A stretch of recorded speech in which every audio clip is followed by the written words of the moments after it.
So namaskar everyone, and friends, a very warm welcome to all, and wherever you all are, I hope things are looking good and everyone is taking good care and keeping healthy. Listening to some excellent case studies, and interaction with some outstanding, diverse, and versatile leaders every Saturday morning over the last 6 months. For me, it's like going back to the B school, and it's been a great experience and learning, to be honest, and well, I was teasing everyone I'm the lucky one to be here in Bangalore enjoying the outstanding weather at 23 degrees, while Aksh and Chandresh and Aditya are enjoying at 30 degrees plus. But yeah, so I've filled in my cuppa, and I'm going to hear the great set of leaders today on a fantastic topic, so very relevant today.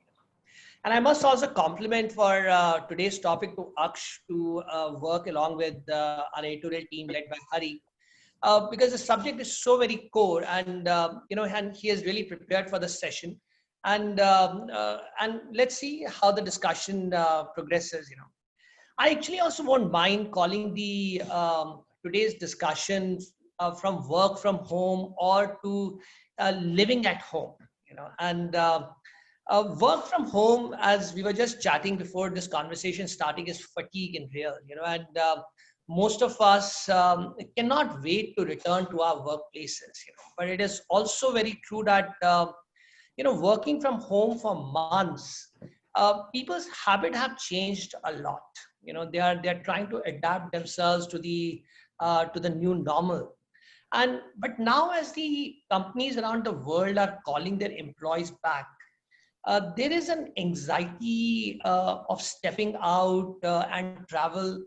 And to reduce that anxiety, companies are working overtime, and to give them a safe workplace. So let's be assured that post-COVID-19 workplace is not going to be same at all. And in my informal conversations with a lot of C-suite leaders, one can sense that there is a ongoing tussle to reevaluate the so-called corporate real estate strategy. And you hear those regular murmurs in any discussion which says that we are working from home until it gets safer. We may not be extending our office lease now. Our offices are underutilized. Let's optimize our real estate. Gone are the days where you'll be working from offices. We're running on a tight ship. We need to do a cost optimization and multiple things, but many also say that, cost is important, but we're not going to compromise on the real estate. That's not the real savings for us. Virtualization is good, but people have to return back to the office. So you just hear both the side of the story today, So the second question that is also now arising is that what are those major challenges in workforce that is returning to the office? How do you ensure that there's health and safety is being taken care? How do you adapt to the new evolving regulations every day? How are you building the trust and confidence of the employees? While technical measures are also in place, the C-level are also taking a lot of visionary approach on this subject, and they're saying that there needs to be a hybrid model of working from home and office, and what role would remote work will play as we go forward from here? How will the technology take place? How will that change around the entire innovation and creation of things and so on? But overall, I can say that the idea is that how do you reduce the cost? How do you enhance the value? How do you improve the services? And how do you instill the innovation? And on CEO's mind today, business revival is top of the mind. But it will not be possible unless the employee health and safety becomes the utmost priority. So friends, today we have an outstanding panel to chat about all this and much more. So kindly allow me to introduce them. So we have Abhay Tiwari, Head Corporate Real Estate, BNP Paribas. We have Aditya Meena, Partner Consulting, Deloitte, India. Chandresh Natu, Practice Head, Wipro HR Services. Sangeeta Ray, Country Head, Siemens Real Estate. Sharmila Khan, Director, Human Resources, India, Micron. And to moderate the panel, we have dynamic Aksh Rehtogi, CEO and Country Manager, ISS Facility Services Limited. So all the leaders today are closely involved in the workplace dynamics to ensure safe work environment and cost optimization for the corporate real estate. Aksh and everyone, a very warm welcome. Aksh, the screen is all yours. And I will return towards the end of this conversation to know what's happening in everyone's life other than work.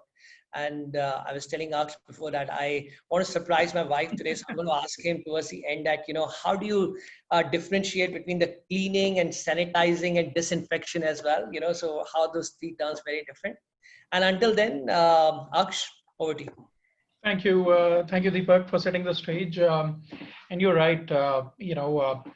This pandemic has challenged, everything pretty much. From where I see, all the tenets about the workplaces and work-life balances. So, from past many years, the decade-old practices, everything's been challenged. The lockdowns that we had initially started off with, and started using the technology and moved the workforces back home, has spurred this big question in everyone's mind: that is this going to stay?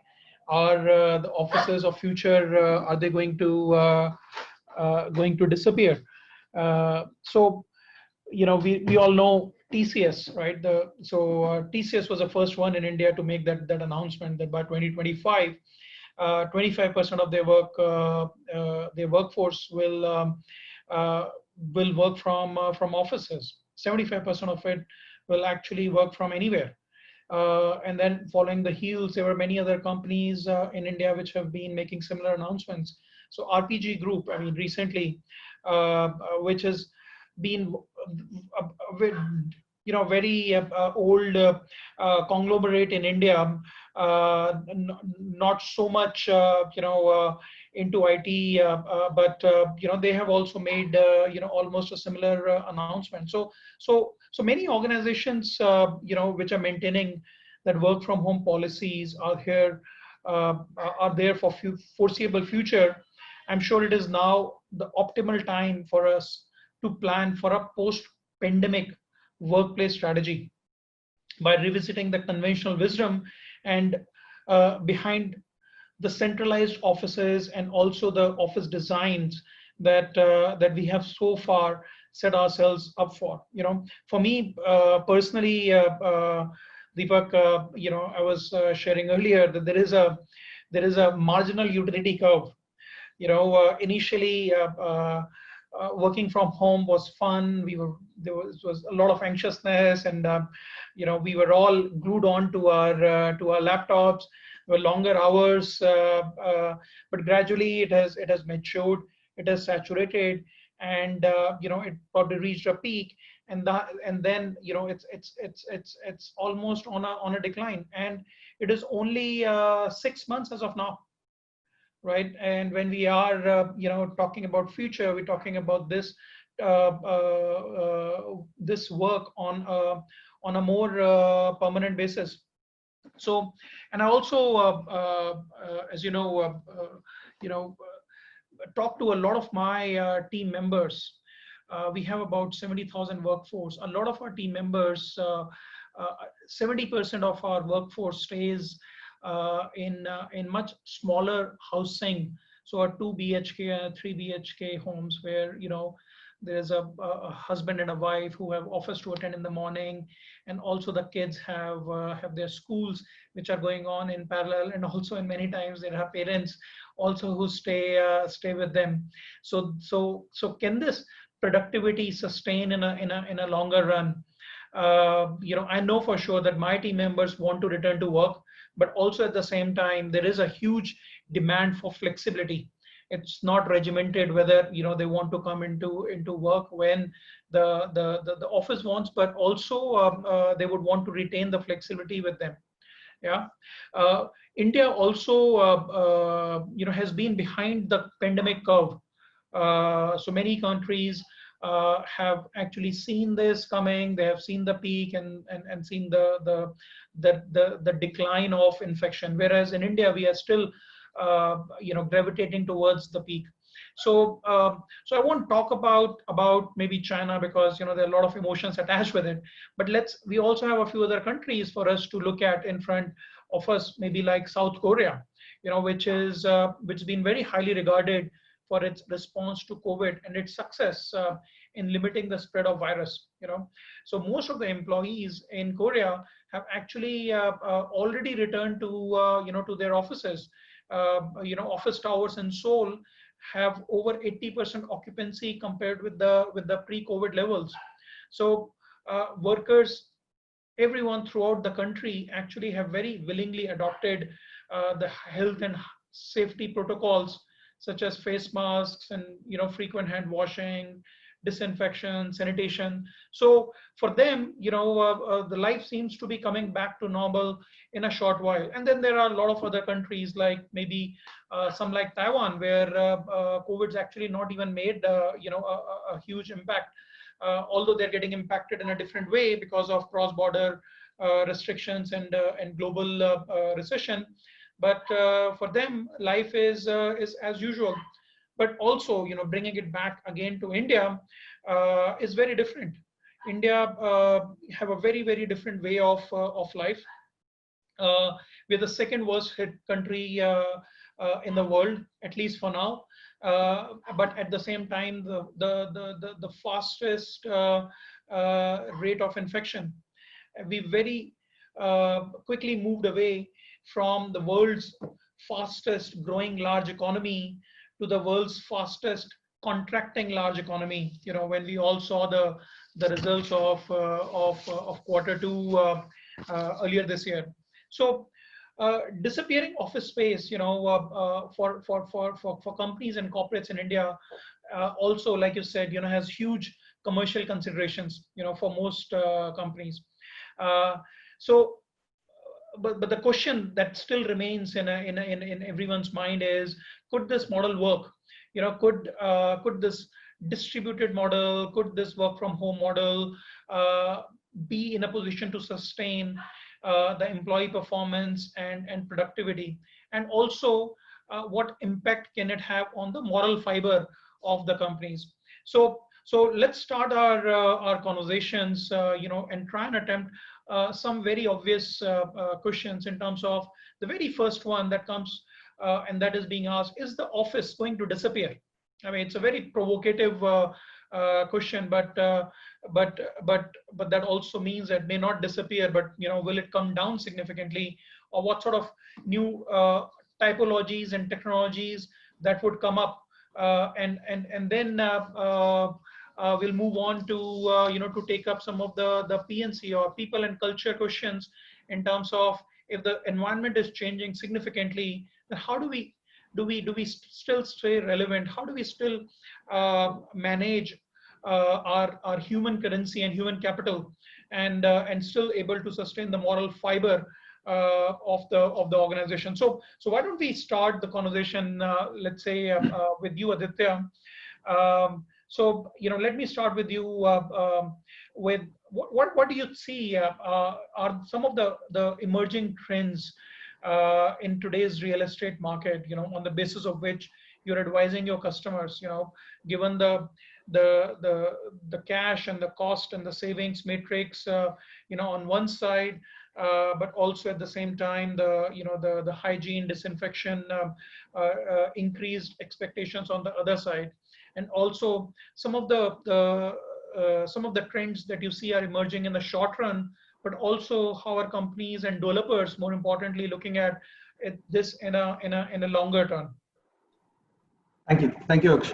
So I think when we as as a real estate advisor look at this entire space, there are 3 or 4 areas, or either kind of forces that are pulling in opposing directions that we need to consider. So one view, a lens, is purely from the corporate, from the organization's viewpoint. Second view is from the real estate industry and associated services viewpoint. And then the third one is around business continuity going forward. That is a third bucket. And in the middle of these three, if you would, is the customer experience, which is essentially the employees.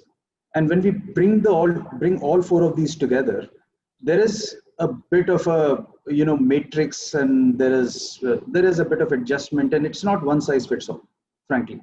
So when we look at and I'll just take one at a time. If you look at from the lens of a corporate and the clients that we're working with, upfront when the pandemic hit, it was all hands on deck, jump ship, send everyone home. Most organizations, about 97-98%, working remote. Even the confidentiality concerns that some of our clients had from their clients, and they would have access controlled spaces, all that was gone, and everybody had to figure it out. They had to adjust along the lines of what the pandemic required the industry to do.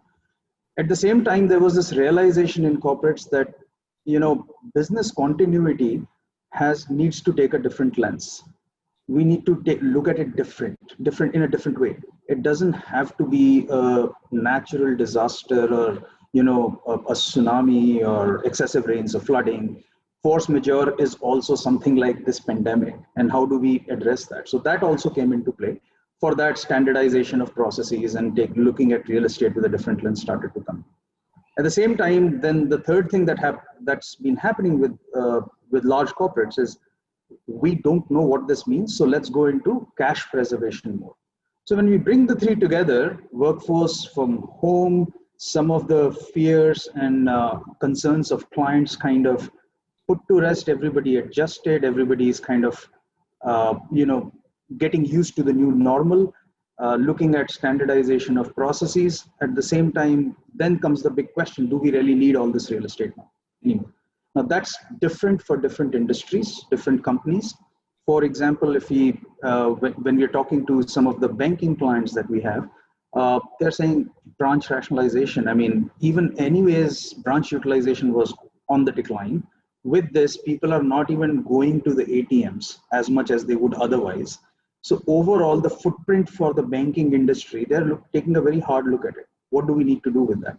And I mean, Chandresh is there, he can talk about the IT industry with a lot more authority than I can. But I mean, everything that we are hearing, some of our clients, they're not saying that, from 100%, do we come down to 80, 60, 70? They're saying we are at 3%, do we go up to 30%, 40%, 50%, where do we go? The conversation is flipped. Then comes your other side, which is, the real estate industry and associated services.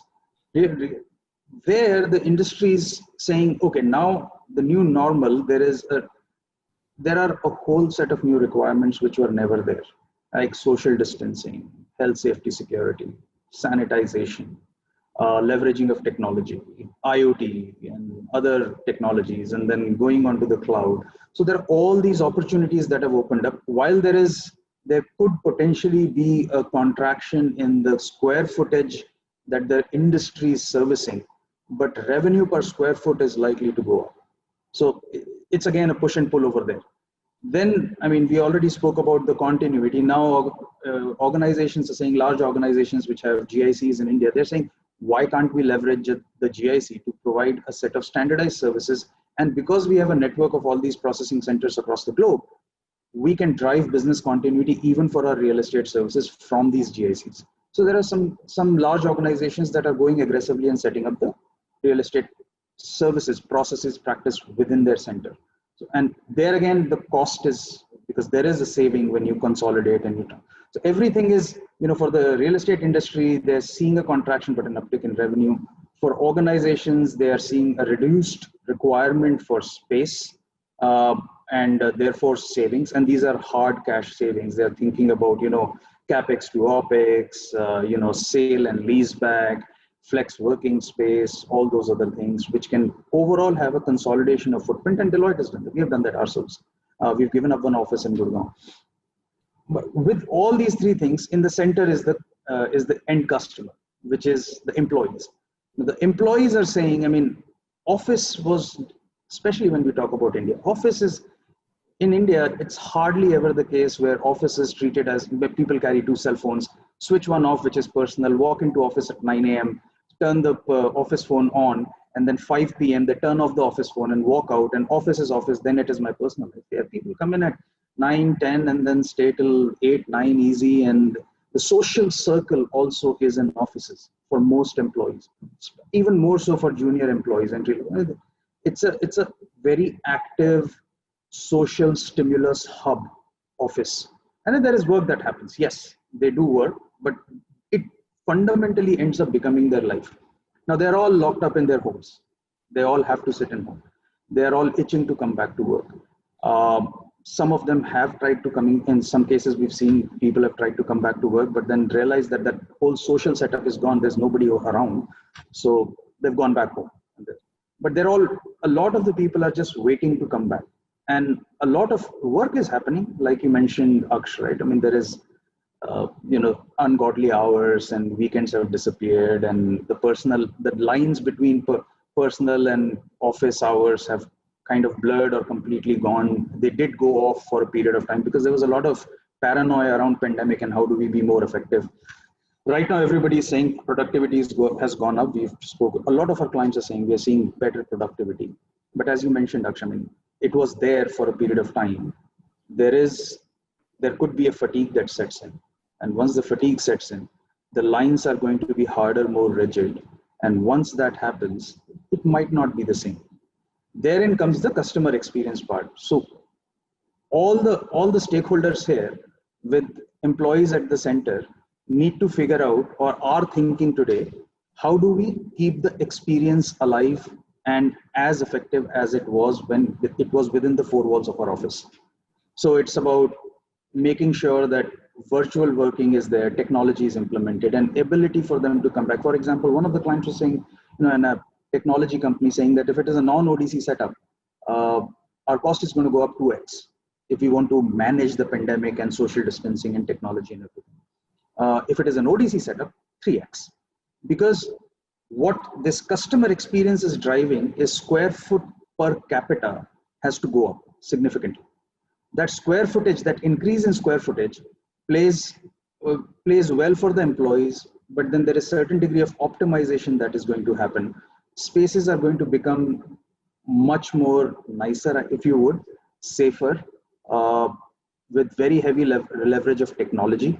But overall, net, there is likely to be a delta for every organization in terms of either stay where we are or try to rationalize a little bit. Now, I mean, we're not, granted, I mean, we're not talking about pharma companies, we're not talking about Amazon. Amazon is hiring 20,000 people. I mean, they're still going to, they will need office space at some degree, some point. Pharma companies are growing, but generally in the industry, otherwise, that's the temperature that we sense. And everybody is investing, and technology was, I mean, it wasn't like there was no digital transformation program. Technology was not being implemented. It was already there. This whole situation has accelerated the need for it. And essentially just employee experience is at the center, duty of care.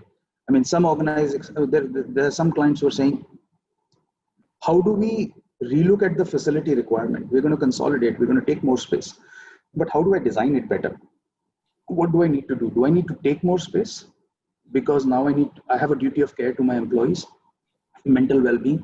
Do I need to have more touch points? How do I structure it? Do I do hoteling, but then keep mixing it up? Do I have more events? Do I set aside granted, I might save something on real estate, but a part of that, I'm just going to keep it on the side for my employees' well-being. How I deploy it, we will figure it out, but we need to do that.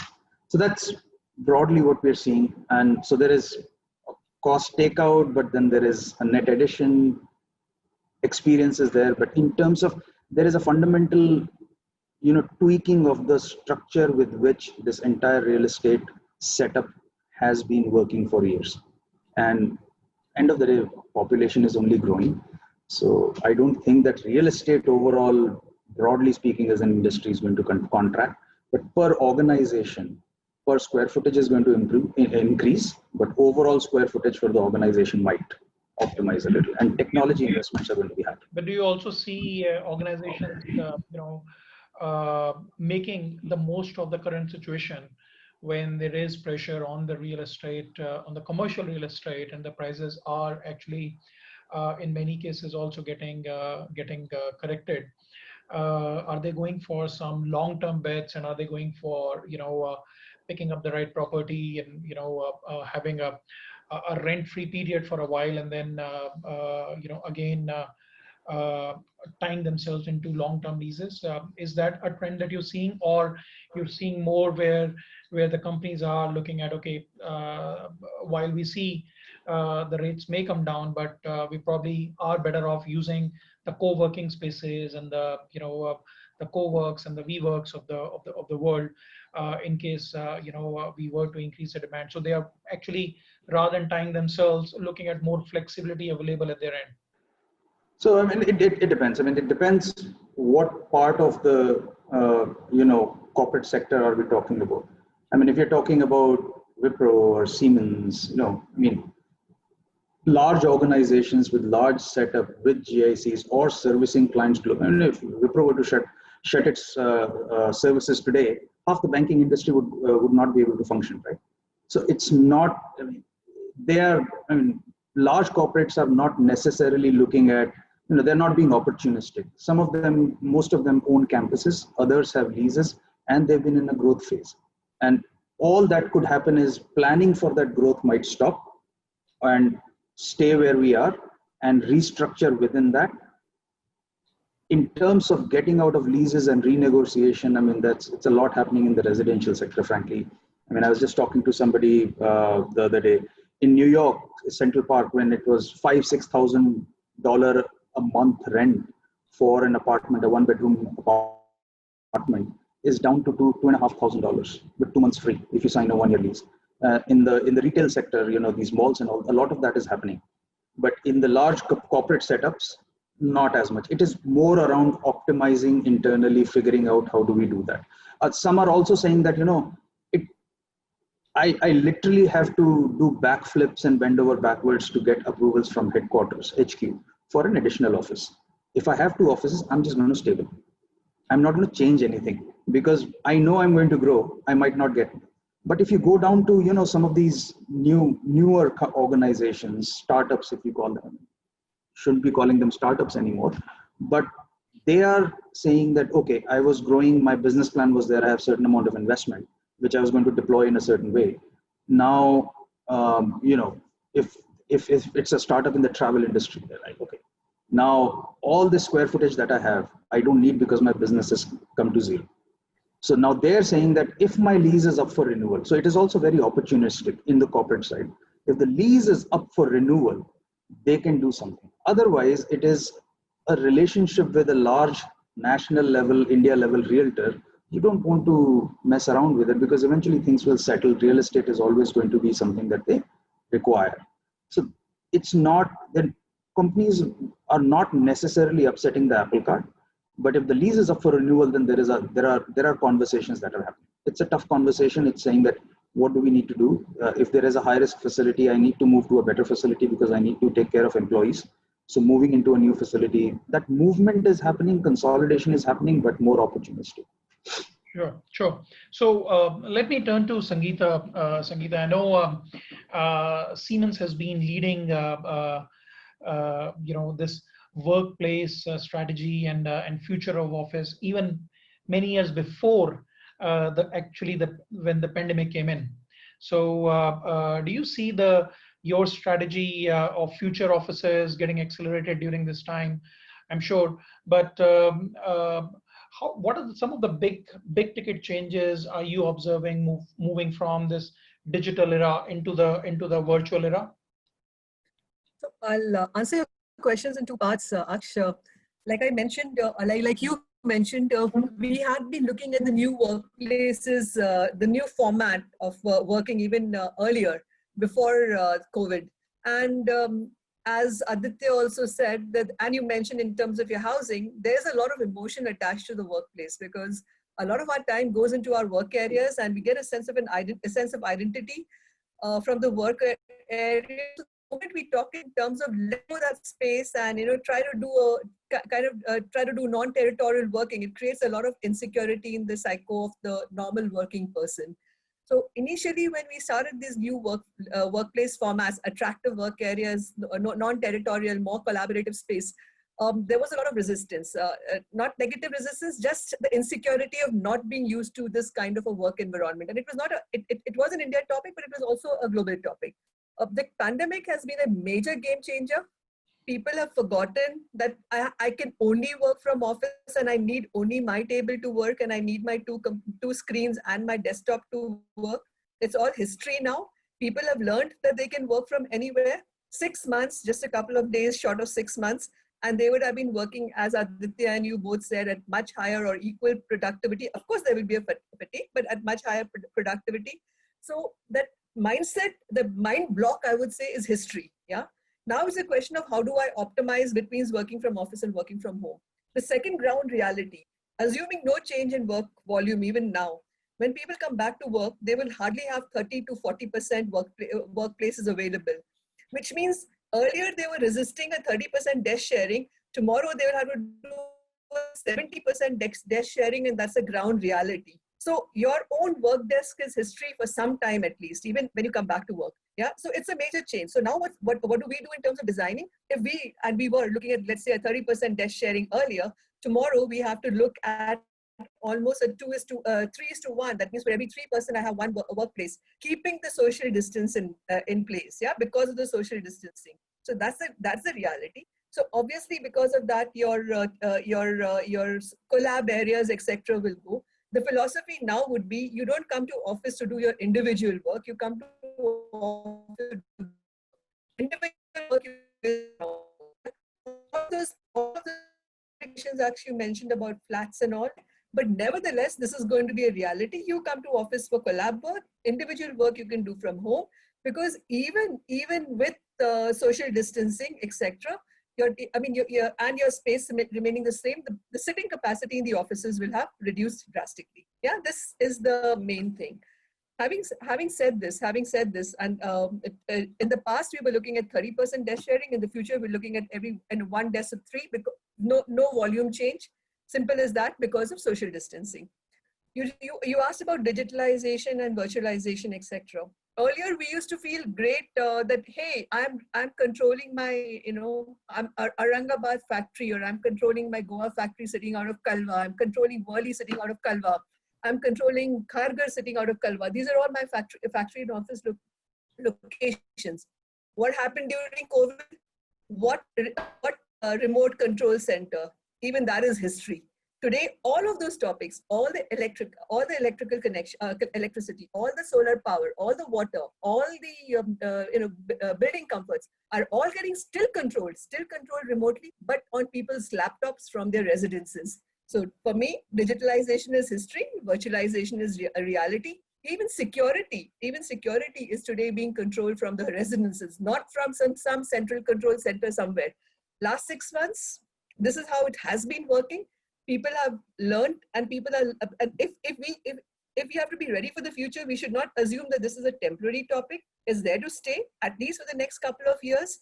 By then, it's going to be such an ingrained habit that there will have to be another change before we will want to let go this kind of a habit. This, I believe, is the way it's going right now. Attractive offices are a given now, because when you get into this kind of, when you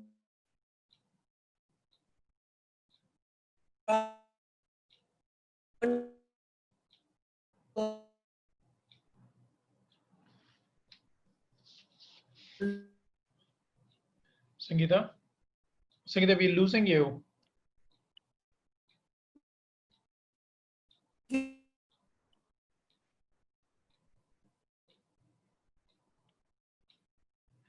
Okay, Sangeeta, why don't? Can you hear me? Yeah. Hello, can you hear me? Yes, we can hear you now. Okay, so that is the work from home challenges. Yeah, Murphy's Law at its best. Okay, so the bottom line, the bottom, I mean, this is a reality. So the bottom line is, these are the challenges that we have to overcome. However, the workspace is going to change, and let's be ready for it. Space volumes will decrease, and let's be ready for it, because otherwise, we would be hitting in the dark, and that and be taken unaware again after a couple of years. That's my thought on this topic. Right, yeah. right. How do you Sangeeta, also how do you also balance the human fatigue or the changing vis-a-vis the reduction in the workforce? I mean, and I really like the concept of the social office that you spoke about. You know, the Googles and the Facebooks of the world's already stepped into it much before, and using this as a place to collaborate, as an entire ecosystem, not as a place to work. So do you see this as a sustainable long-term, not the immediate 3-year plan, but also a 5-year or a 10-year trend that will continue to last? So actually, I would say every few years the generation changes, right? So right now we are in a generation where we will, I mean, not me, but the team is in a generation, I have to remind myself, but the team is in a generation where it's going to be the social office which is going to be more important, yeah? And the smart designers always design it in a way that you can have flexibility and move your layouts around without too much of an inconvenience, yeah? So which means a smart social office can quite easily become a serious training room, or can quite easily become a dense work office when necessary, without without too much of changes. So this is the model which is happening right now. Keep your space design as flexible as possible. This is important. But like I said, the generation changes. So we'll have to see what the next generation wants. Today, the generation wanted social working. The next generation may have this problem of, hey, I've had too much of work from anywhere, and work from home. Community working or working together becomes much more important. So let's relook at the situation. Or the generation may still say, no, I prefer, my productivity is much better if I balance out and choose between when to work in a social way and when to work in an individual way. So that kind of a thing we would probably understand a little bit better 3 to 5 years from now, and then that would define the next change that will happen 5 to 10 years from now. Real estate interiors is not something that we should fix and say, hey, this is the pattern which is going to stay for the next 10 years, because in 3 years we normally become close to obsolete, and after 5 years it is history kind of a stuff. Yeah. Sure. Sure. So let's move to to one of the large multinational banks. I mean, it's very different from an office environment and a factory environment, and the bank, which are highly regimented and more regulation and control freak, and a lot of IT security challenges that they have. So Abhay, could you maybe just for us describe some of the big ticket changes that you've done or you're planning to do in BNP Paribas, and what's in your view are some of the emerging office typologies that are coming up? I really like the concept that you mentioned about the purple sites. So I've never heard it before. So can you talk a little bit about that? Okay, that's good. So just Akshay, I'll take a cue from Aditya and Sangeeta. It's basically, I'll touch upon your topic, but one I want to contribute. It's basically a market gimmick games, because as Aditya mentioned, it depends on sector to sector. Real estate, we got developers, we got institutional clients, and if you see from agricultural revolution to industrial to IoT now, we are in IoT now. Okay. The market has changed. The product has been packaged. Okay. The terminology has been changed. Okay. And sometimes, the overall characteristic remain the same. What we do, how we package it, how we modify it, how we sell it. So it depends on that. And the industry is moving toward that side. What I feel, whether it's, if you ask about, you go back 10 years back, we had, business centers. We call it now co-working. We change it to co-work. Now co-work we are going to satellite offices. Now we are going spoke and hub model. And this terminology I heard 20 years back, and still we are talking about this. So how you package it, how you sell it. Okay. That's what is the business, like we all do it. So from my, what I think, and now coming to your point, the banking, if you see banking, especially multinational companies, whether it's a Europe, whether it's a Americas, whether it's the APAC, all the banks, especially multinational, they were always ahead of the curve. So, a few of the banks, my earlier organization, implemented workplace strategy in 2012. We did a pilot in 2013, what Sangeeta, spoke about, So first of all, it depends on management, view. Either you take a long-term or short-term view, 1-year P&L or down the line 10 years P&L. So how you design your offices, sustainable offices, okay? So the sustainable offices are already there. Technology, your spends are on their own technology, okay? The employee experience starting from your, the employee enters your offices and then goes back to home, it's always there. So what I feel, and I call it is not a new normal, I'll call it new normal version 3 as of today. What we are thinking is a post-COVID, okay? New normal was a version 1 when nobody knew what hit them, okay? And they all gone wonky, and BCM strategy gone for 6, okay? People were ready for that. Then version 2 was people adapted themselves to work from home, work with a wife is also in the 2 bedrooms, she is doing her, offices, kids are doing their schooling, you are doing your work. That's version 2. Now come to version 3, because management is now realized, like, what after COVID? And I will call version 4 will come when management say, boss, next COVID kab aayega? When the next COVID will come and hit. So people need to be ready. And that's why I always mention, how you look at, your goal, not a 1-year P&L. And I think the bank were pretty much aligned, and thankfully, you rightly said, the bank is an essential service, and especially who are, who got a retail branches, and also, who got a, corporate investment banking. The regulators, few of the regulations will not allow people to work from home. So that the show must go on, and show must go on. For that, if you're already down the line, you're ready for 30% or 35%. I think so. What I feel, the bank got affected, but surely what they did, they modified their approach. Okay. And what I say, it's a wholesome approach, not only the real estate approach, because wholesome approach, it's employee, your psychological need, employee morale. Okay. Then assurance to employee that, whatever offices he's going, he's been taken care of, his health and safety is taken care of. What I feel as of now, surely the banking industry will look at what better they can do, or they could have done, in the near future, to avoid a disruption to their operations. First point. Second, definitely they will have to have a relook at their complete portfolios, and few of the multinational bank have gone for centralized offices. What I feel, they will surely have a relook at their plan, but they will not take a short-term approach. They will take a long-term approach. And what I call it is a decentralized approach in a centralized building. How you do it, it depends on your design. It's your sustainable planning, okay, the kind of material you use, and the kind of offices you want to design, because that will be a future design. And again, I am very fan of looking at 5 years down the line. And people always say 5 years mein kya hoga pata nahi, you don't know, what's going to hit.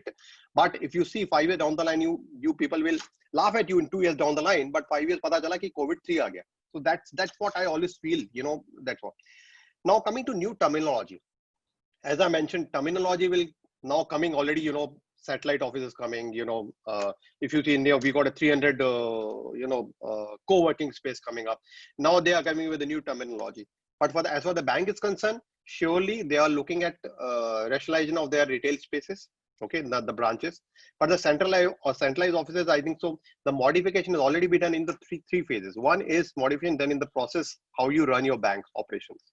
Second, the modification is done in basically the designs, the existing design, how you do it. Third, it is the employees' awareness.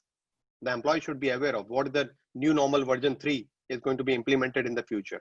So that's there. And fourth will come that, how you use your BCP sites, the BCP strategy you use. So what I feel, it will not impact that much, unless until you surely take a short-term approach and, rotate. But what, as of now, and again, as Aditya mentioned, IT is different industry, pharma is different, manufacturing is different, banking is different, retail banking is different. What I feel, the banking industry will approach, they will wait and watch. They are all multinational banks are doing already.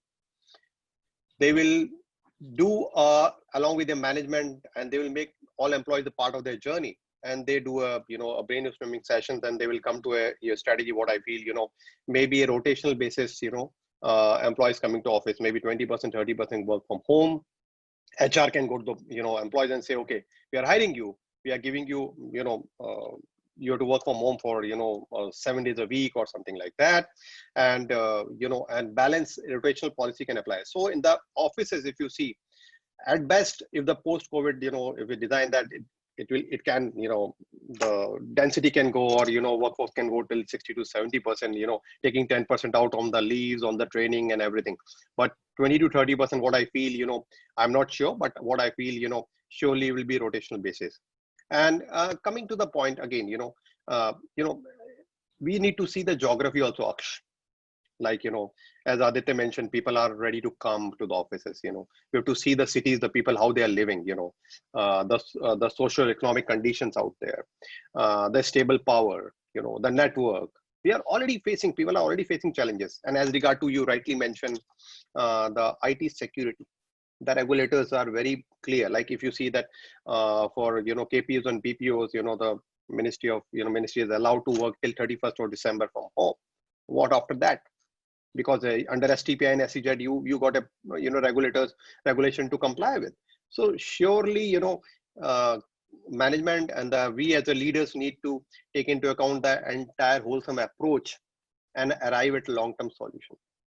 Now coming to you rightly mentioned the purple solution. Okay, and I think so. This I implemented in. How did you come up with the name with the color purple? Huh? So okay. Not only the concept, but the color. So color basically, this was we did in Japan actually. I think so 3 years back, and the few of the countries, like say the real estate is very costly, and you got to, Japan is a typical country. If you see that, it's in the fault line, and seismic zone. So, and we had that nuclear plant, and then we did a detailed BCP study out there. And then we established a BCP side, the company which I was working earlier in, we established into one is Osaka, one is in, Tokyo. And then, I was that time, reviewing entire BCP setup for APAC. And then idea came to me and, why not, we utilize, because the BCP, you carry out a BCP test to test the site every quarter, every month. Why not, reduce the density, in the main office, production office, and 50% of people from the real radius of 5 kilometers work from this office. And I named it as the purple, purple solution basically. And basically it related to the, country, the sun, the country of the rising sun, and that's why I gave it name of the purple. India, I might give it blue because the peacock, I might go for that one. And that was really, was a hit, because 4 things we got a benefit for. First of all, there was no need to do BCP test for that site. Second, the battery utilization and upkeep and maintenance for that site. Third, the employee experience, because the employee was staying in a 5 kilometer radius, they were very happy. The productivity is increased because they're to and fro offices going. And fourth, basically, if site goes down in Tokyo, one side in the CBD, it was not in CBD, it was in the southern side in the Tokyo. So that used to run and site, and we also did the resiliency part. Basically, the traders are working in one of the site in a Tokyo production site. This was also having a trading setup, but only for a limited, regulated people out there. And fifth is it was not a dead investment, because you have to make it as P&L basically, because otherwise you are having a cost which is sunk cost as of now.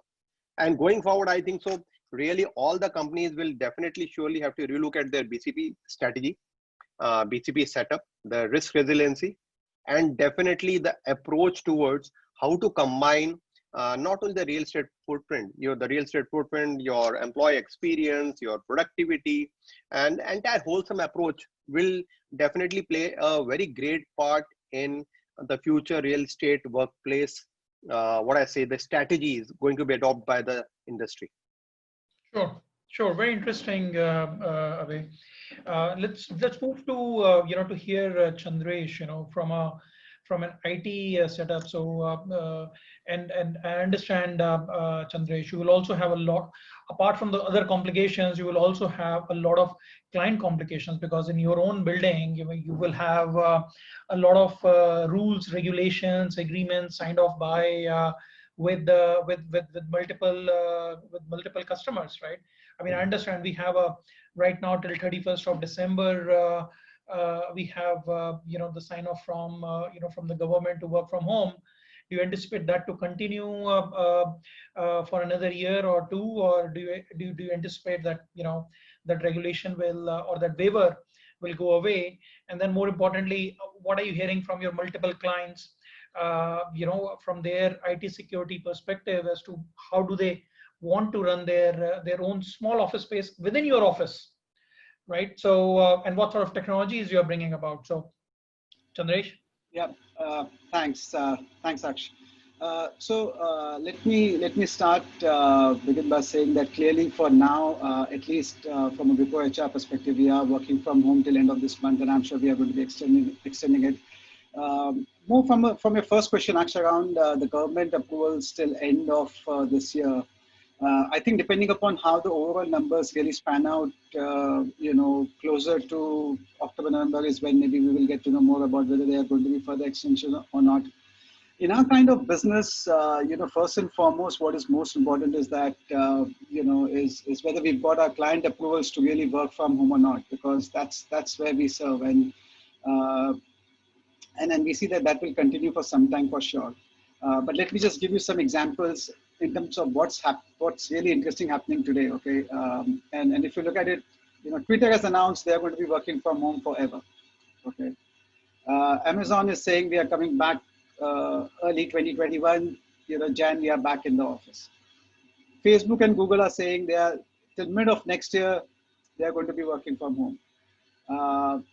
JP Morgan, one of the big banks, they actually have a plan to start from Monday onwards, the coming Monday. But unfortunately, what I think I saw was that there have been some COVID cases been there in their office, so there could be some different strategy now. The Netflix CEO very recently came up with a statement saying work from home is impacting the productivity, it is impacting our innovation, and so on and so forth. So I think it is very different for very different companies, and everybody has kind of come up with their own way of managing this particular situation. And that's very important. Coming back to our perspective, I think for us, our colleagues have been on the center of everything, and to that, colleague safety is now the number one talking point, whether it is, whichever model it is. I think the first is that whether it check, whether it is, how is it from a colleague health perspective? I think that's going to be very important. So all the help, even today, what we are giving to all our colleagues who are working from home in terms of, any fitness advisory, help desk, and so on and so forth. So again, all the initiatives around how do we make sure that our colleagues are safe and are healthy. I think that's important. Coming to your second question on the technology, and I think this is something which is quite interesting. And we are right now in a stage where we have implemented this solution into our larger campuses within Wipro, and now we are in the phase of implementing within Wipro HR services as well. So our IoT and smart services, smart cities team basically came up with a solution which is called as Health Cover, which is basically health COVID emergency response. This is an IoT-based tool, and for the entire life cycle of a colleague, starting from a self-declaration to booking transport, to booking a seat, coming to work, social distancing, what percentage of, are you wearing your mask correctly or not? So all of these is there as part of that particular tool, and then we've already are in the stage of piloting it in a bigger campus, as I said, and now we are going to be implementing this. And to me, I think whichever way it is, there is one thing is for sure, that some percentage, now that percentage could vary from industry to industry, organization to organization, but there are colleagues who are going to come back to work. there are some colleagues who have come back to work where clients have not given us approval to work from home, which is a very minor percentage population which have come back. But the point is that you need a technology tool like something like a health cover, which will really help you to build that confidence in your colleagues in terms of that the workplace is safe for them to come operate out of, and that's not the place where they are going to get infected by this virus. Sure. Thank you, Chandresh. So let me turn this 360-degree and get a little bit of a people view from Sharmila. Sharmila, so it's a very new organization in India, only a few years, and now under lockdown. We consistently stay under lockdown. Probably employees do meet for social gathering, but do you see what sort of demands on your department and your organization to create that culture of the organization, or that moral fiber that runs across every organization? And also, do you anticipate in future the employee comp and bend discussions are going to be very different? So the negotiations may or may not be only around the salaries, but also around the time, the workplace, the office environment, the telecommute. So what do you think are your thoughts about the future? Sure. Thank you, Aksh, for the question. So I think it will have to be a combination of all of that you said. Hearing from all the very seasoned people from different variety of the industry. I'm an absolutely expansive analyst here. So I think the COVID-19, in my opinion, purely from the HR perspective, it has kind of it's a revolution, right? If you date back in the history. The industrialization when it happened, and which brought in people from different places to the cities, and kind of that sets the stage for what is modern offices today look like, which is having to have an office set up and people working from the offices. So overall, the relationship with the office has changed as a result of this COVID-19. So for HR, and especially speaking from a Micron, point of view, we started our operations in 2018, late 2018, and we started with a single headcount in the month of September. We did not even have an office. Okay, and Micron overall is a 40-year-old company, but they decided to look at India slightly later than the rest of the multinationals that are operating in our ecosystem. So we started with no office, then moving to temporary office, then moving to a permanent office last year. Now we have gone completely remote, right? So it's been a little bit of a very bumpy journey, so to say, for Micron employees. In the last 18 months, we have become 1,500 employees. So the industry, which is a semiconductor business, and the business is not in line with the way Twitter operates, where you can be 100% remote. But our workspaces, our work is much more suited for working from the site as opposed to working 100% remote, because we hire engineers who are expected to work from the labs. They need to have physical access to the infrastructure, which warrants people to come from the work to office and work from the site, so to say. Now, from HR perspective, you asked a question: what would it change? What would employees look like, right? So I think in this entire COVID situation, working from home, what are you missing? I mean, if you really look at what are employees missing the most, right? I mean, we've been fancied work from home until last year, right? And we were thinking it's like being home, working, yet at the same time I'm not in office. Technically, you could be working. I'm not saying that work from home is something that it is not in lieu of leave, so to say, but it just gives you flexibility to manage your personal situations and also not being away from your daily responsibilities. But now it is kind of pushed on you, right? It is not by choice. Until last year, we were exercising a choice, right? And Micron as a company, it's very flexible, and flexible work arrangement existed even before COVID. So, but now it is forced, right? I mean, I'm not allowed to come to office, wherein, we were looking forward for this new facility to come up. We saw the new facility coming up right in front of our eyes, but now I cannot visit the facility anymore. So, so I think it would be a hybrid model for Micron for for a certain period of time. It cannot be a one-way track. What you miss out in being 100% remote purely from an employee experience point of view is the culture. How do you drive a culture in a remote environment, right? And how do you bring in creativity, right? The ideas get explored and exploited when there are a set of brains sitting together and discussing ideas, right? You just kind of the idea comes in my head, but unless and until it is extrapolated, it is discussed, it is verified, then it doesn't translate into real action, right? I mean, I think that's the loss, in my opinion, if we were to do work from home for a very long period of time. And being a high-tech company, innovation is your anchor, right? And innovation will only happen when the creativity is happening in the organization, discussions are happening in the organization.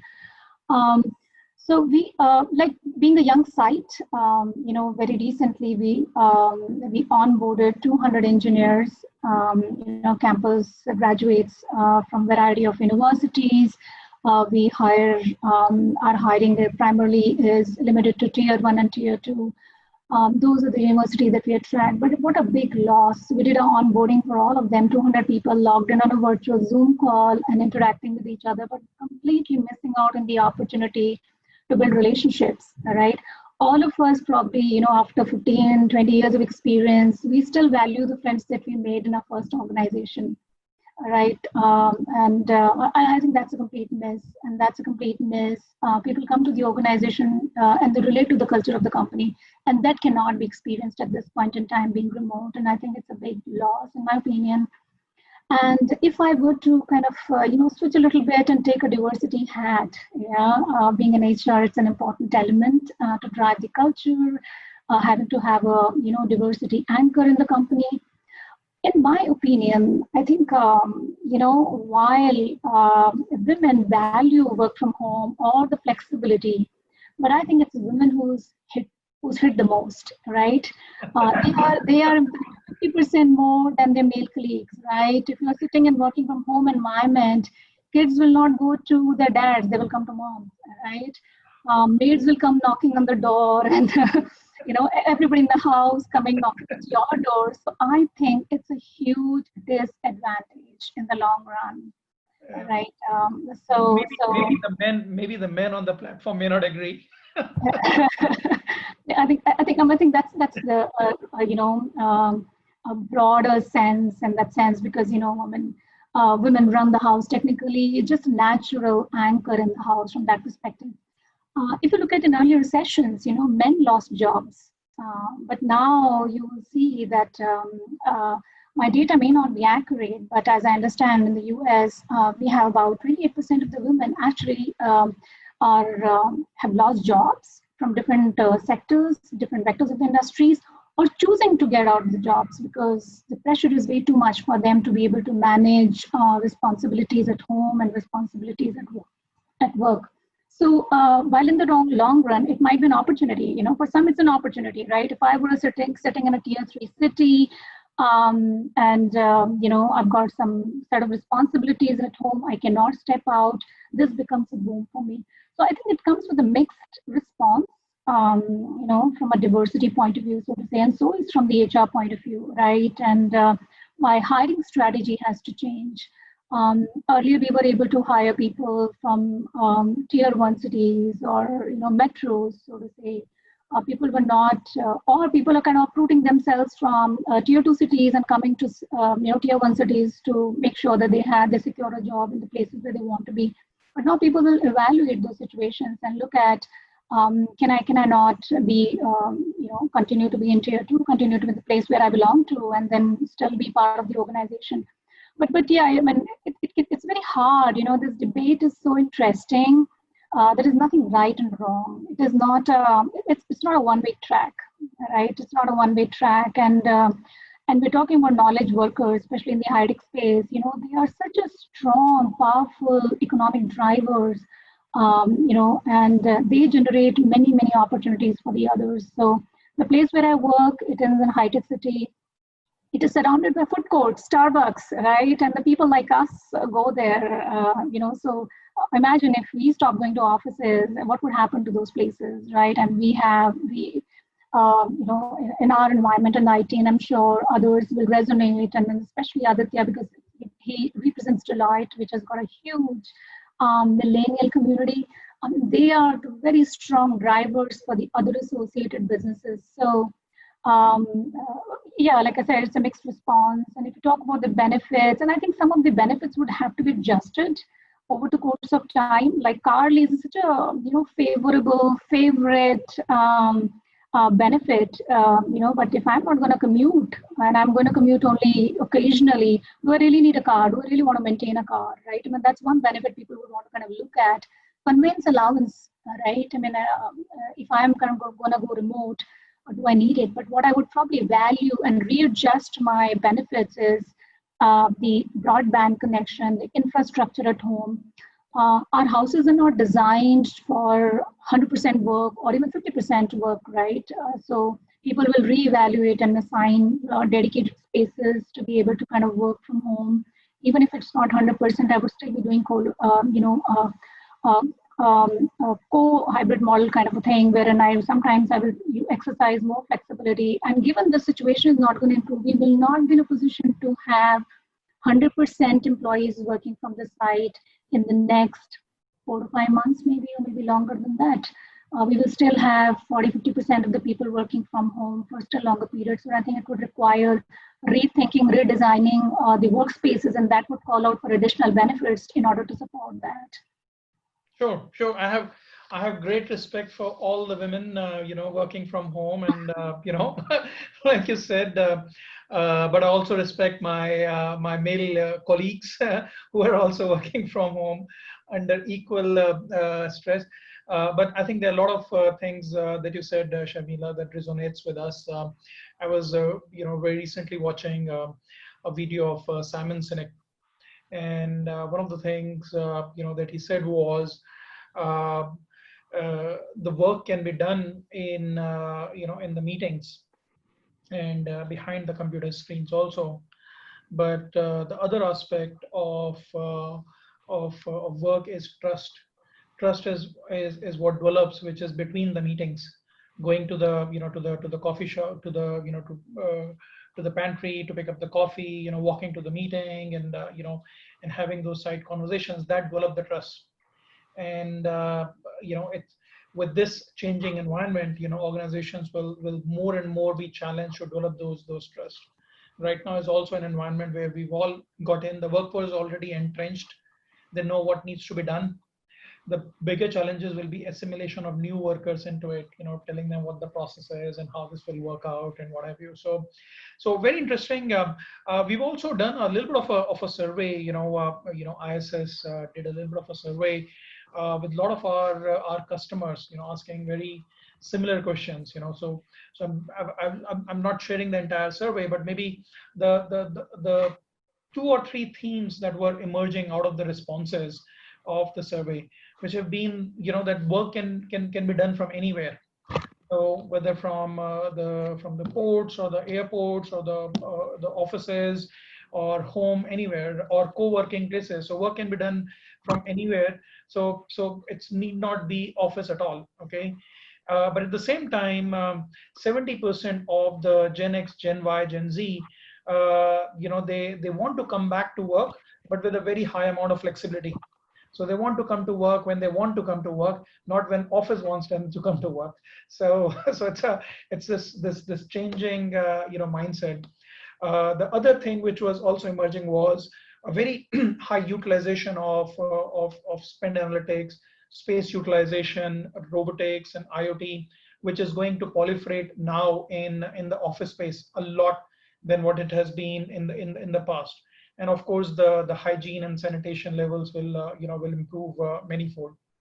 The you know, I think the offices also, when we asked the question from many, how will they like to see their office to be in future.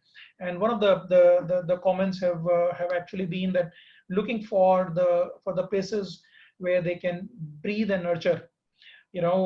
So what we felt from that survey, that people are looking forward to those vibrant workspaces, which is what they want to come and socialize. So the offices would be a lot more social than actually only work oriented, because work you can pretty much do from any place.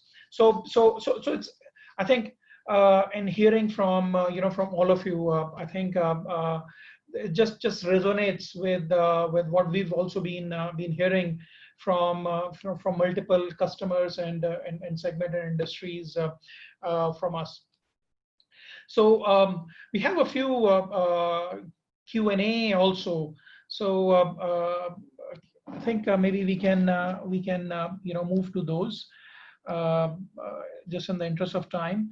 So there is one very direct question to you, Abhay, which is what do you think will be the new desk per person ratio post-COVID?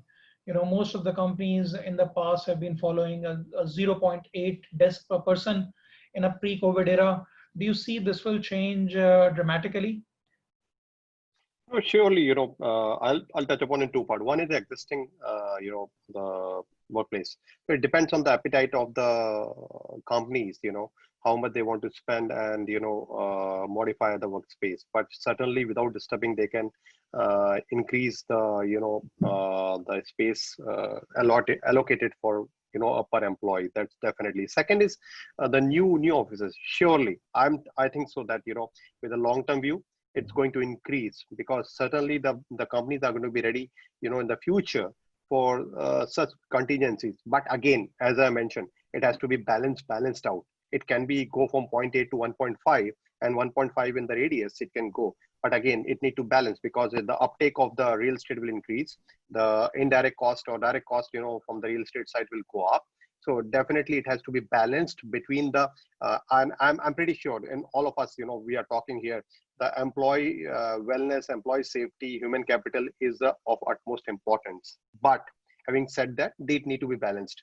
So post-COVID, definitely what I feel, it's going to go up.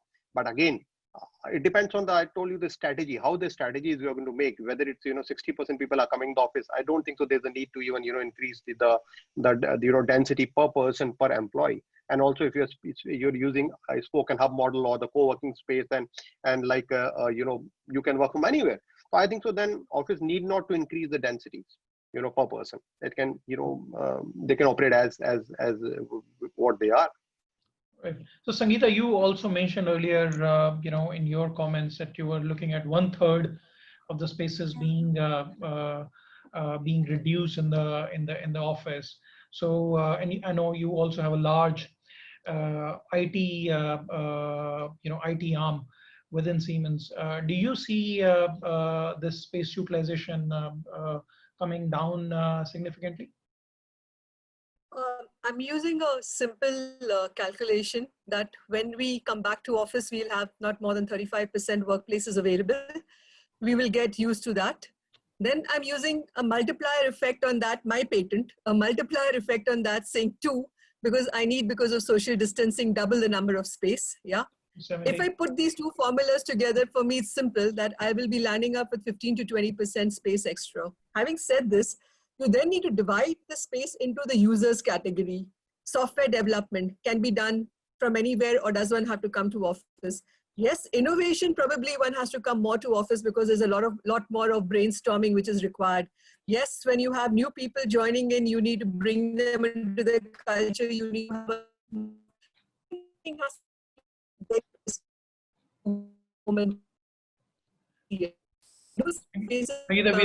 density per square meter will increase. Sorry, so, hello, can you hear me? Yeah, sorry, we lost you. Yeah, can you repeat? Can you hear me now? Yeah, we can hear you now. Yeah, so I'm saying space will come down. However, density per person will go up. I think Sangeeta, you need to switch off your video. I think that will be better, because I think so. Okay. Yeah. Can you hear me better now? Can you hear me better now? Yes. Yeah, so I'm sure that the space demand will come down 15 to 20% overall. However, space per workplace will increase because the social area to workplace area will increase because of social distancing.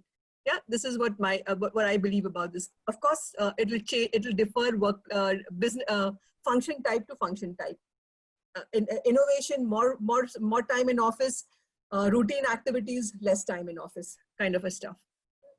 Yeah. Okay. There's one more question, Sangeeta, specifically, for you in the chat window that I'm looking at. Maybe you've answered this already, but I'll just repeat this one more time.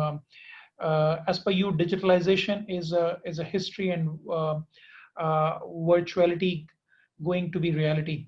So if so, which areas or businesses will get affected and scope for improvement? So I will answer it like an amateur, please, because I'm not IT. But I would say virtualization is, if I look at all my solutions, whichever solutions are IoT based, are generally, or cloud based, sorry, are generally virtual and can be accessed from anywhere. Whichever are hardcore server based and kind of would probably be more on the digitalization line. I'm not talking like an IT. I'm talking like a user. And from that point of view, this would be my answer. If I can do my work from anywhere and don't have to come to a central system, it's for me virtual. If I have to come to a central system and then do my work, it doesn't matter even if it's 5,000 kilometers away. That's for me at the best digital. Right. Sure. There's a question for Aditya, which is, what will be your advice on demand for flexible spaces? Will it increase, decrease? I believe you answered this earlier as well, but do you think it will be a huge trend in coming future, Aditya? I mean, demand for flexible workplaces, I mean, within the office, flexibility, as we've all been talking about, that is going to be the new normal for sure. But in terms of, if you're talking about WeWork or, one of those co-working spaces and large corporates going in and setting up hubs in various cities, unless the corporates start to move towards tier 2 and tier 3, and that would be primarily driven by the talent strategies of these organizations.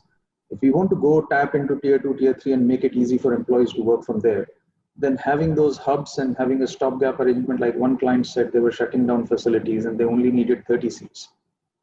At that point, they were like, okay, for me, there is a minimum economic size below which I will not go for setting up an office in a city. At that time, it will happen. But when we look at some of these startups and all, where most of the co-working spaces was being utilized because they were getting a setup, most of them have moved into homes and they are getting together at their apartments. And with this whole COVID situation, it's a flip of a coin. It's anybody's guess whether it's going to go up or go down. But there is definitely not a single certain trend saying it's going to go up or go down. Right, right. And any views on the real estate market in the tier 2, tier 3 cities? There's a tier 2, tier 3 cities, and there is also another question around logistics parks and industrial corridors. I mean, these are kind of linked, because if we look at India in the last 10 years, the kind of push towards growth in infrastructure and connecting the entire country and setting up, whether it is land, sea, air, logistics, connecting everything, it is going to make it more viable and feasible for people to be in these tier 2, tier 3 cities. And large corporates and organizations, for their talent strategy, employee well-being, health, safety, security, business continuity, it would make sense to spread out. And we do believe that, my guess is that there is going to be a bit of an uptick over there. I'm sitting in Jaipur right now. The infrastructure is great. There are companies that are setting up. There is a facility over here. Deutsche Bank is here.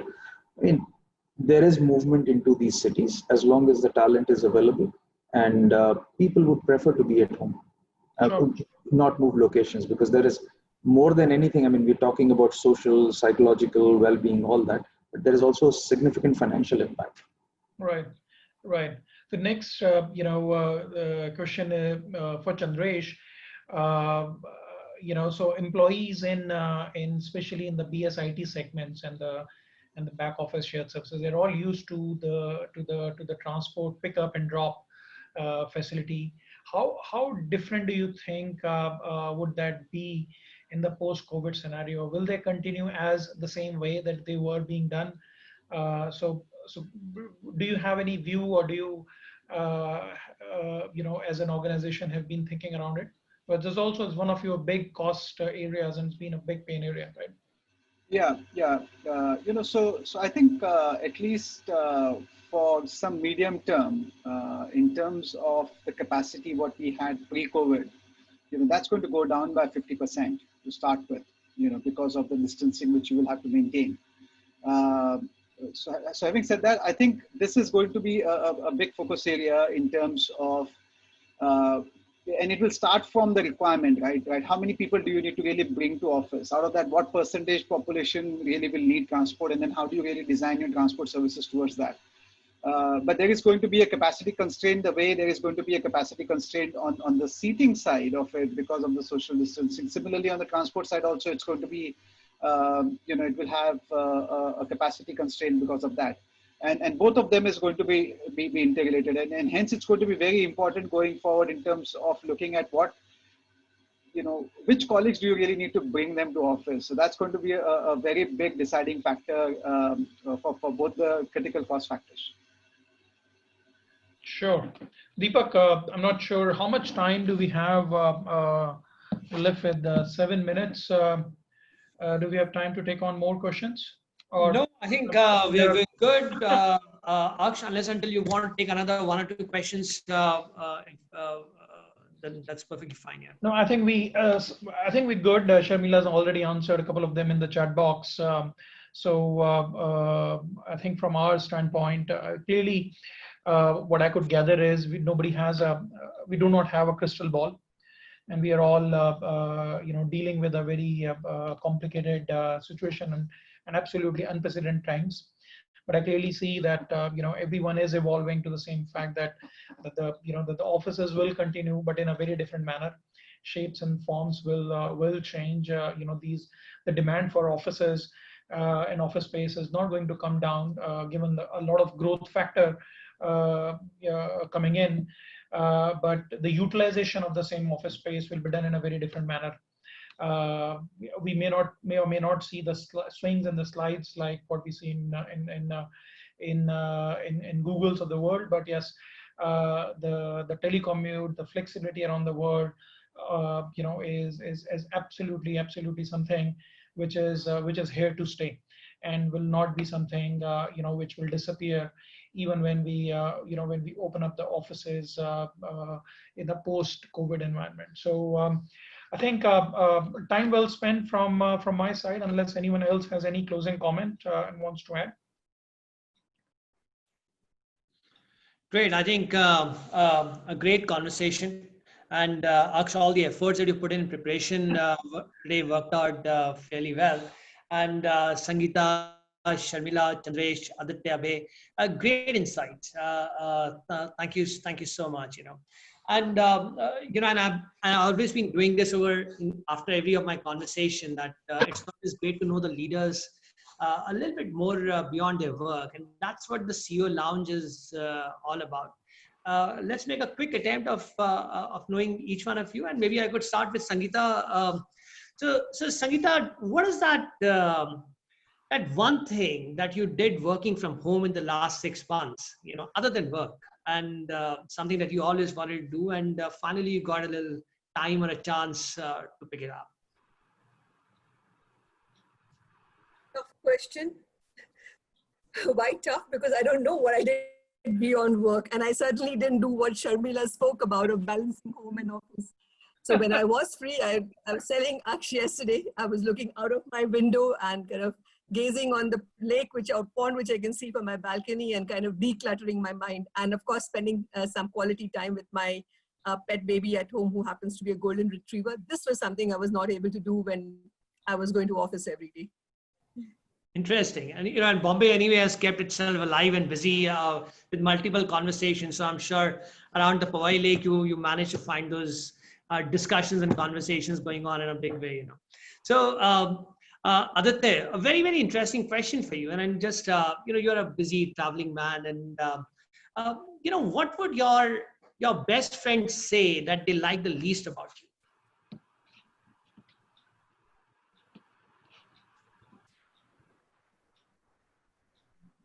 Aditya, you're on mute. You're on mute. Sorry. My best friends say they like the least about me. And don't say that they say that you don't give them a real estate advice beyond that. Well, I guess there's no way of tracking me down, and that thing that they like the least about me has turned during COVID. 7 months I'm in the same place every day, so that kind of works out for them. But other than that, I don't know. I mean, I'm sure there's a long laundry list. Light aside, on my birthday, the entire team did a Zoom call, and they went around asking similar questions. And I mean, the things that I heard were quite revealing. That the general consensus seemed to be that Aditya, as a boss, you're just a ghati person. And these are all the youngsters that you don't understand the new age. I said, all right, thank you. But yeah. Good. Chandresh, what is a new interest area that you have picked up in the last few months? Or something that you've been planning to do for a while? Is it cooking or is it something else? And what is it that you have picked up?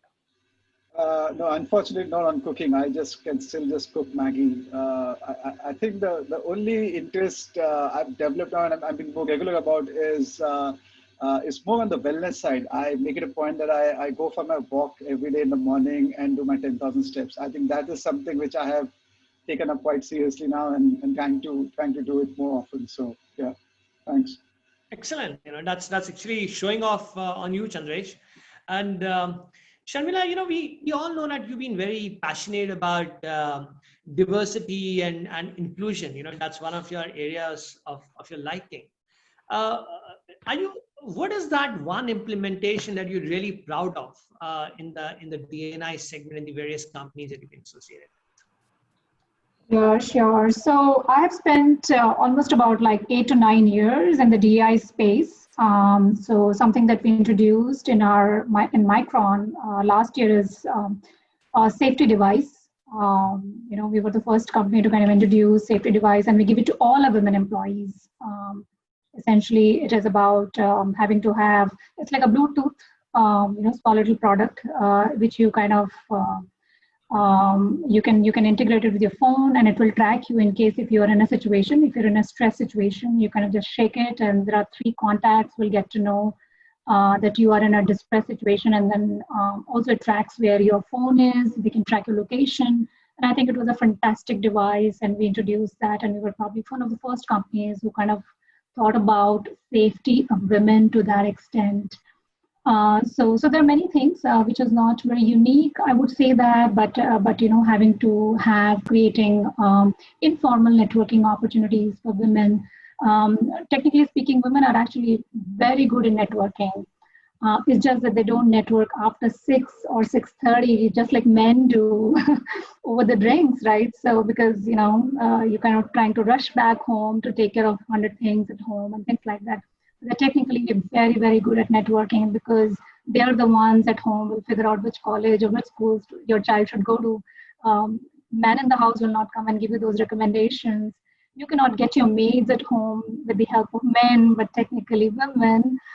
So those are like, I always feel that women shy a lot. And I'm a strong introvert, and I also kind of feel that I used to believe that I'm so low in networking. How would I survive in HR? But yeah, over the course of time, you figure out that it's an inherent skill. It's just that you don't want to acknowledge it, right? And because the other part, the other gender has been over amplifying this networking skill, but technically you actually have an inherent skill which you have not capitalized. So yeah, just to kind of. But Sharmila, I must just add a point that men are changing, and let's. All due respect. I can give a data point on that one. My rate of cleaning the house, I've been doing it for 6 months. 100 square foot a minute. There you go.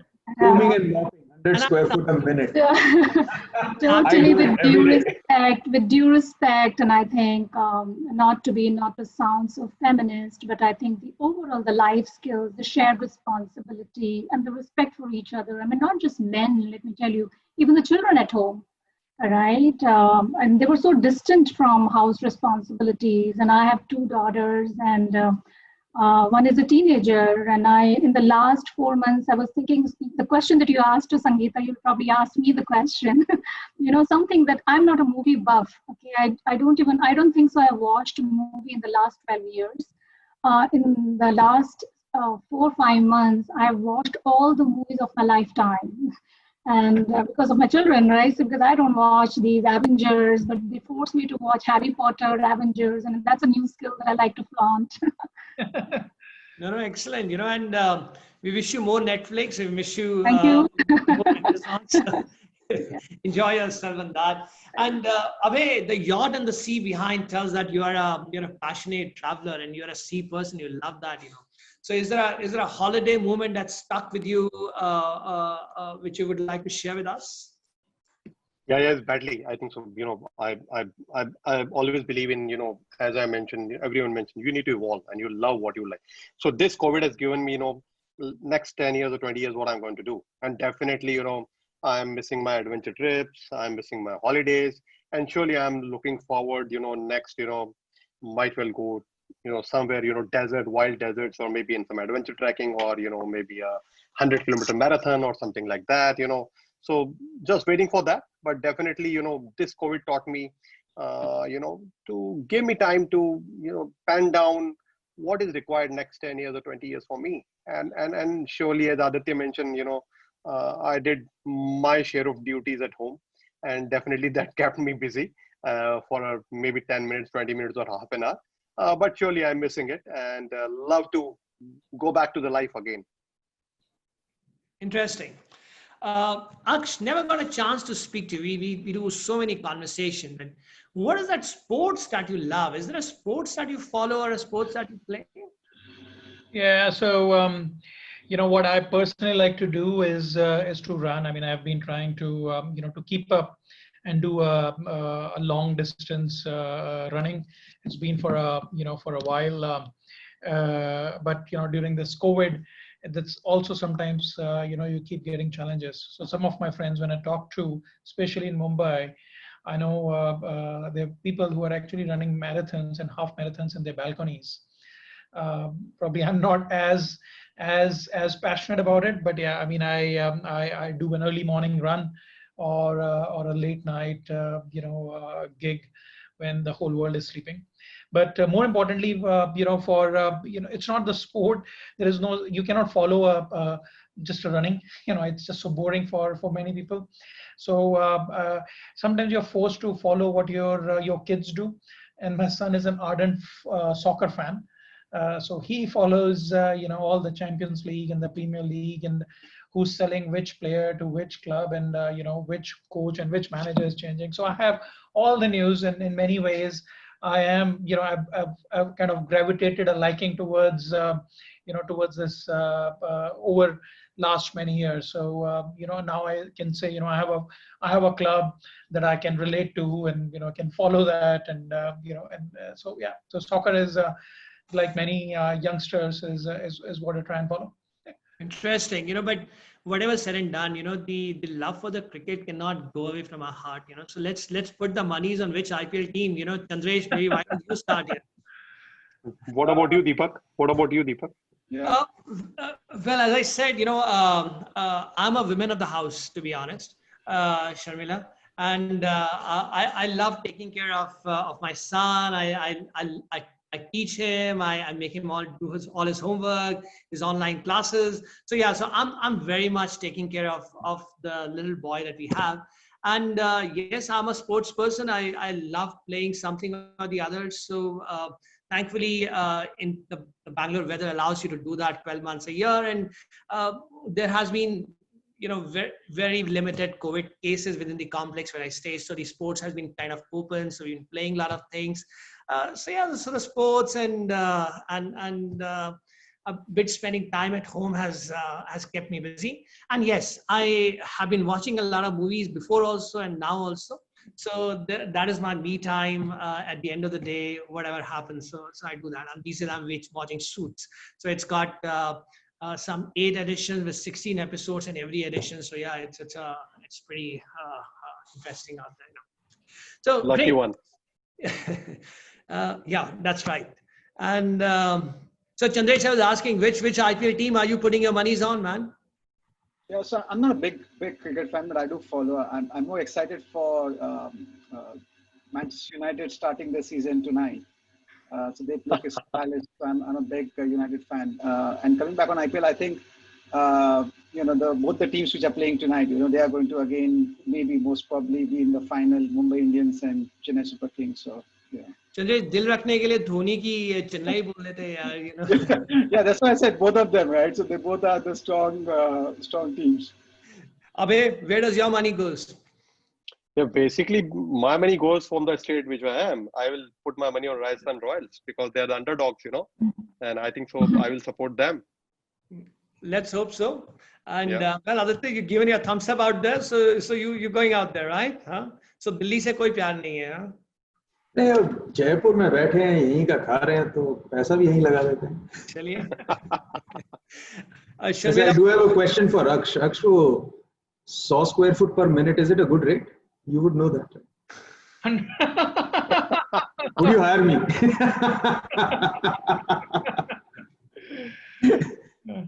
So Sharmila, where are you putting your monies on? Are you going to watch some cricket as well, along with the movies? Oh, no, I've not graduated there yet. I'm still scrambling around with only movies yet. Yeah, not much into cricket. Well, there's a Hyderabad team, so you Yeah. back them Possibly, yes, yeah. And Sangeeta, where do you go? I keep the money with me because They have enough, right? That's what happens, right? And Mr. Rohtogi, what do you say? Who's going to lift the... I mean, I know if I was to think about it, maybe the team that I would back up may or may not have the best and the brightest chance to win, but I'll still go for Delhi Daredevils, with Shikhar Dhawan and Ashwin being my hot favorite. So, well, the chances are bleak, but you never know. The match is not over till the last ball is over. They still have to win the first cup, so let's hope so they do get it this time. Yeah. Well, I have my monies behind the Chennai. Yeah. So I'm a big ardent Dhoni's fan. So till the time Dhoni is out there, irrespective, it's whistle padu for me. So I'm very much right there. Well, friends, outstanding conversation. It was really, really wonderful and good to have you all. Thanks for taking out time and doing this. Very, very informative, and thanks to all the participants for their participation. And well, we look forward to seeing you all again on the next Saturday. We have another set of discussion with new set of leaders, and this continues and keep going. Until then, eat well, keep yourself healthy, and take care. Thank you. Thank you. Thank you. Take care. Bye-bye. Everyone. Take care. Bye-bye. Thanks.